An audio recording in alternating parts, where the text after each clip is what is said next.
ও, আমার বন্ধুরা বলে যে এত দেরি করে কেন আমি তাদের সাথে দেখা করতে যাই, এত দেরি কেন হয় আমার আসতে।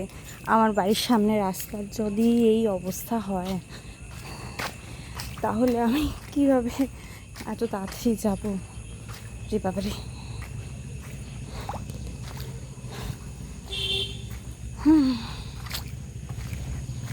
একদম রাস্তা বাস্তা খুঁড়ে এত খারাপ অবস্থা করে দিয়েছে।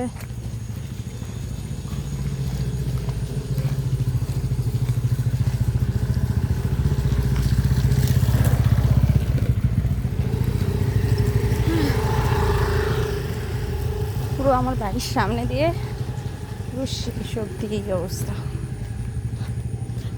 এখান দিয়ে একটা অটো যায় না, আর গেলে এত টাকা ভাড়া নেয়। বাবারে বাবা, আমি তো একদমই পারি না দিতে। ও মাই গড।